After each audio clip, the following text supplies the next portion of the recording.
എൻ്റെ ജീവിതത്തിൽ ഞാൻ ഏറ്റവും വെറുക്കുന്ന മനുഷ്യൻ, ഞാൻ കണ്ടിട്ടുള്ളവരിൽ വെച്ച് ഏറ്റവും പരാജിതനായ ഒരു മനുഷ്യൻ.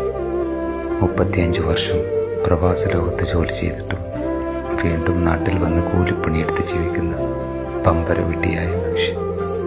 കുറഞ്ഞ വർഷങ്ങൾ പ്രവാസ ജീവിതം നയിച്ചവരൊക്കെയും നാട്ടിൽ കൂറ്റൻ ബംഗ്ലാവുകൾ കെട്ടി ഉയർത്തുമ്പോൾ കഷ്ടിച്ച് 1.5 നില കെട്ടിവെച്ച വീട്ടിൽ നിന്നും ദിനവും കൂലിപ്പണിയെടുക്കാൻ പോകുന്ന ഭൂലോക പരാജയമായ ഒരു മനുഷ്യൻ.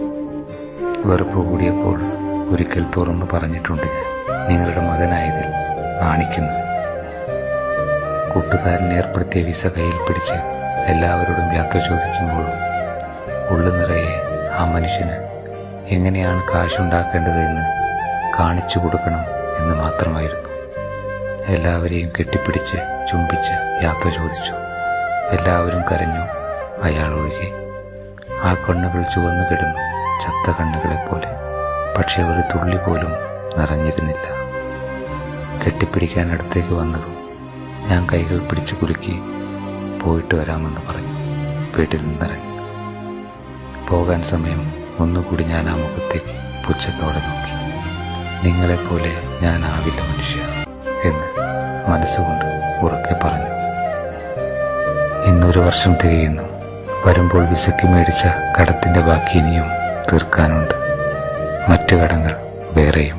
പ്രവാസിയായി എന്ത് സമ്പാദിച്ചു എന്ന് ചോദിച്ചാൽ പറയാൻ ഒറ്റ വാക്ക് മാത്രമേ ഉള്ളൂ, എൻ്റെ ഉപ്പാൻ്റെ സ്നേഹം എന്നുള്ള അറിവ് സമ്പാദിച്ചു. ആ മനുഷ്യൻ സത്യമായിരുന്നു എന്ന അറിവ് നേടിയെടുത്തു. മടുത്തു, വയ്യ, എല്ലാം മതിയാക്കി നാട്ടിലേക്ക് പോകണം. ആ മനുഷ്യൻ്റെ കാലിൽ വീണ് മാപ്പ് ചോദിക്കണം. ആ കൈകളിൽ മുഴിച്ചു നിൽക്കുന്ന കട്ടിത്തഴമ്പിൽ ഒരുപാട് മുത്തങ്ങൾ നൽകണം. ഒരു വീട് വെക്കാൻ സാധിച്ചതെങ്ങനെയെന്ന് അത്ഭുതത്തോടെ ചോദിക്കണം. എത്ര കാലം അതിനായി പട്ടിണി കിടന്നുവെന്ന് നെഞ്ചുപൊട്ടി ചോദിക്കണം. ഉപ്പ വെച്ച വീട്ടിൽ നെഞ്ചും പിരിച്ച് അഭിമാനത്തോടെ കിടക്കണം.